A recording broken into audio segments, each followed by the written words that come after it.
Hey guys, welcome back to the channel. So in today's video, we're going to take an up-close look at Ruger's RXM pistol. This guy is chambered in 9mm, and Uncle Dano gave us a shout and said, come on by. I just picked up a couple of these new handguns. And I said, what do you mean, a couple? He's like, yeah, I picked up two of these things. They were at a really good price point, and I couldn't pass it up. On top of the slide is a Vortex Defender XL, and from what Dano has said, he really enjoys having these optics mounted to the slide. Me, I'm a little on the fence. I think it's good to shoot with the naked sights, so to speak, and also play around with some of these red dot optics. Fun fact, this was actually a collaboration effort between Ruger and Magpul. So this gun has some pretty nifty features.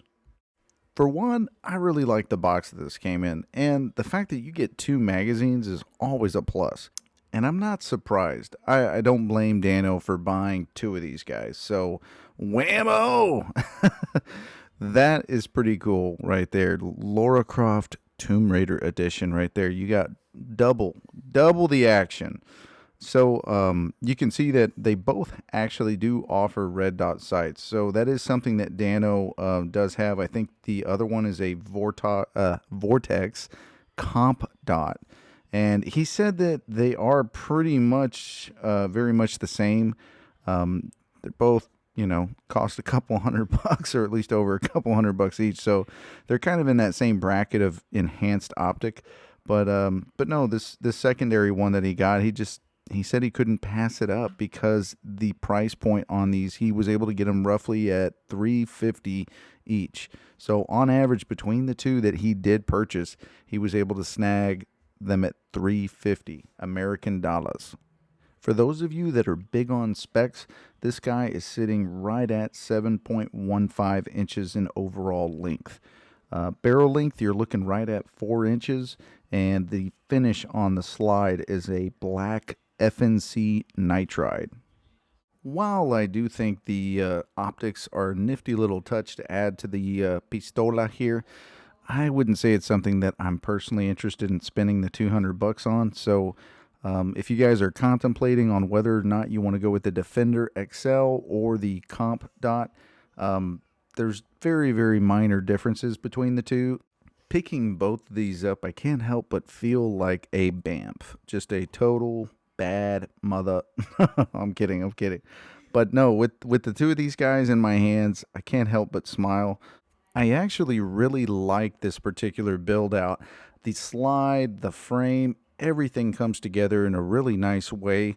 The serrations on the slide, I think that offers some extra character and makes it more aesthetically pleasing to the eye. The grip, Magpul's grip on the actual frame, I think that also adds like that extra level.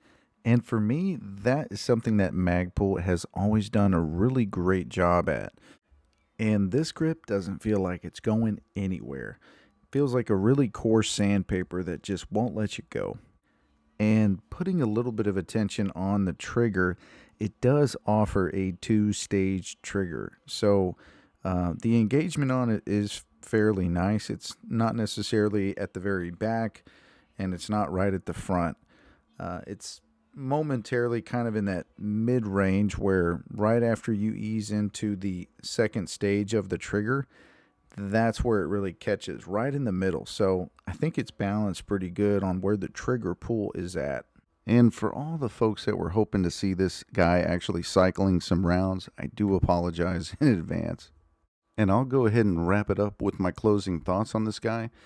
I think it's a unique piece, to say the least, simply because you have two major players in the firearm industry that are coming together here. And I really like the way that this thing looks. I cannot stress that enough.